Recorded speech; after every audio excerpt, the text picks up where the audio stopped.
Lorsqu'une propriété a de bonnes teneurs en minéraux et de bons résultats au dosage à l'étape de la prospection et des premiers travaux d'exploration, la compagnie peut décider de passer à l'étape suivante de la séquence de l'exploitation minière, soit l'exploration avancée, qui nécessite des travaux plus coûteux et plus détaillés.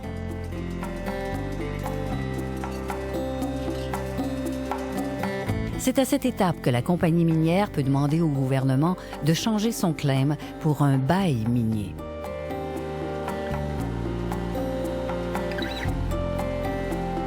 L'exploration avancée est l'étape qui suit l'exploration dite primaire. Donc, vous travaillez dans une région où vous avez fait dans le passé un premier forage. En général, vous avez des raisons de croire qu'il y a là quelque chose d'intéressant. Vous soupçonnez qu'il y a de l'or ou enfin ce que vous cherchez. Alors, vous voulez, pour ainsi dire, suivre le filon en faisant du forage au diamant. Et d'habitude, vous dépensez plus d'argent et vous explorez une plus petite superficie pour découvrir ce nouveau gisement.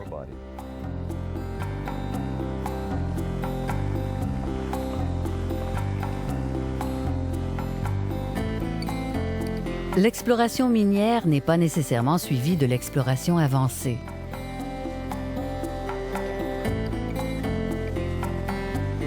Il faut des indices clairs de la présence d'une grande quantité de minéraux valorisables pour justifier l'exploration avancée, parce que ce type d'exploration coûte très cher et offre peu de chances de succès.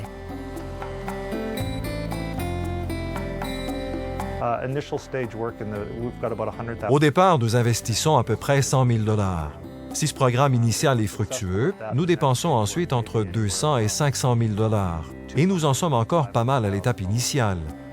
Si les résultats sont bons, alors vous passez à l'étape du forage plus détaillé, ce qui coûte beaucoup plus cher. Ça commence autour de 1 à 2 millions de $. Si tout va bien, vous faites des forages vraiment détaillés et la plupart du temps, vous entreprenez des études techniques.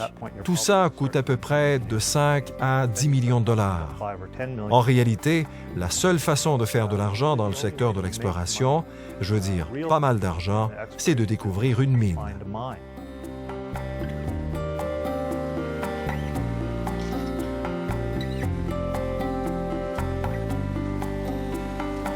À l'étape de l'exploration avancée, les gouvernements jouent un plus grand rôle. Ils appliquent tous les règlements sur la protection de l'environnement et l'exploitation minière. Pour un bon nombre d'activités, la compagnie doit d'abord obtenir un permis. C'est le cas pour la construction des routes et des gros camps et de l'exploitation pilote.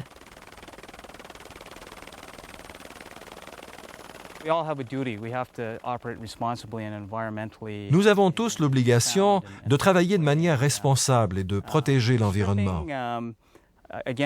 Quand vous faites du décapage, vous devez respecter les directives au sujet de la superficie, du nombre total de mètres que vous pouvez dégager.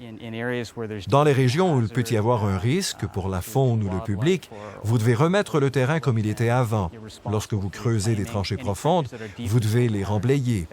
La compagnie minière a des obligations.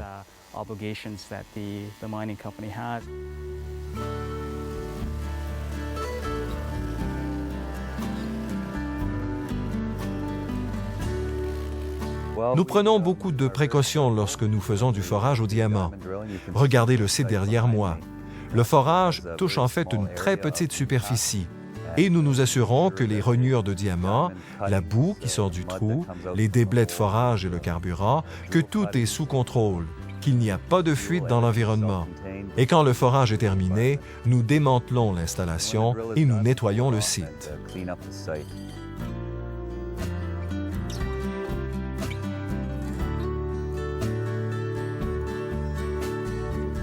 En Ontario et dans la plupart des autres provinces et territoires, les compagnies doivent maintenant se doter d'un plan de fermeture de leurs mines et de restauration de leurs sites avant d'entreprendre leurs premiers travaux d'exploration avancée.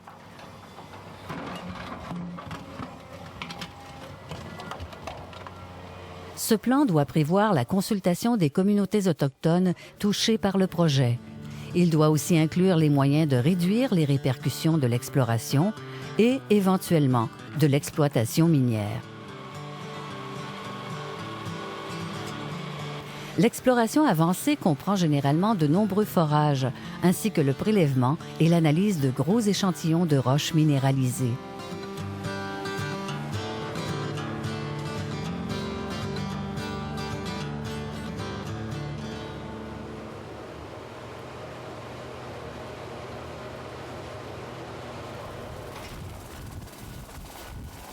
Les hélicoptères sont parfois plus nombreux à se rendre dans la zone d'exploration avancée.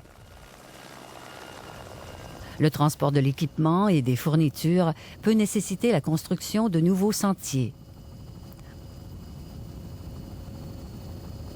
Un camp de travailleurs est parfois créé.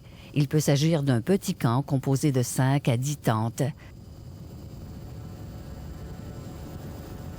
ou d'un gros camp qui peut abriter jusqu'à 100 travailleurs et un bureau. Des arbres seront peut-être coupés pour faire place aux appareils de forage, aux camps et aux sentiers, et le projet peut attirer plus de personnes dans la région parce que les emplois sont plus nombreux à cette étape. Mais on ne sait toujours pas de façon certaine si une mine sera construite sur la propriété. Au camp Helmlow, juste à côté de la route transcanadienne, il a fallu 40 ans pour qu'un gisement devienne une mine. À partir du moment où ils ont trouvé la première minéralisation jusqu'au moment où le gisement est devenu une mine, ça a pris plus de 40 ans. 15 compagnies d'exploration différentes, 20 prospecteurs, 5 programmes de forage au diamant pour enfin trouver le gisement. Aux dernières étapes de l'exploration avancée, la compagnie minière peut décider de construire sur place une petite usine de concentration pour faire des essais afin de déterminer si le gisement sera rentable. Ces essais peuvent coûter des dizaines de millions de dollars.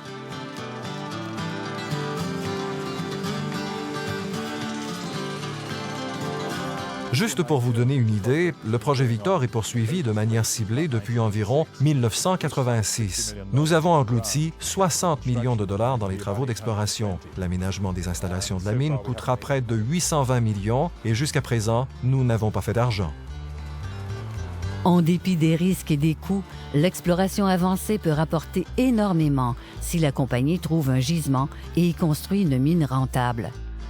La compagnie peut éventuellement encaisser des milliards de dollars au cours de la vie de la mine.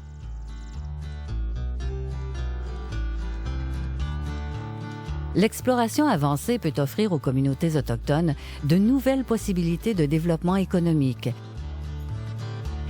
de formation et d'emploi. Les équipes d'exploration ont besoin de fournitures et de services. Ces entreprises de biens et de services peuvent à leur tour appuyer d'autres industries comme la foresterie et le tourisme et contribuer ainsi à la diversification de l'économie locale.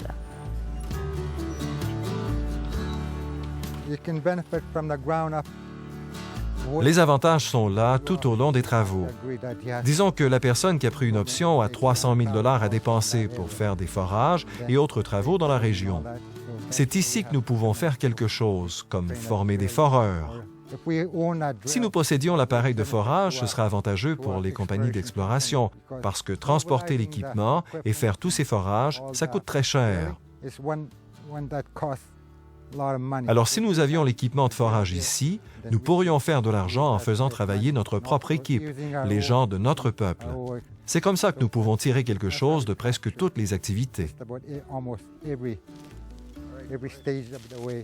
What do you use to scratch this with a nail or whatever? We need an industry, and in order to have a future for our youth in this. Nous avons besoin d'une industrie pour que les jeunes de cette communauté aient un avenir. Vous savez, il nous faut du développement économique et l'exploitation minière est une industrie qui, nous l'espérons, offrira un espoir à nos jeunes. Bring that hope, to our youth.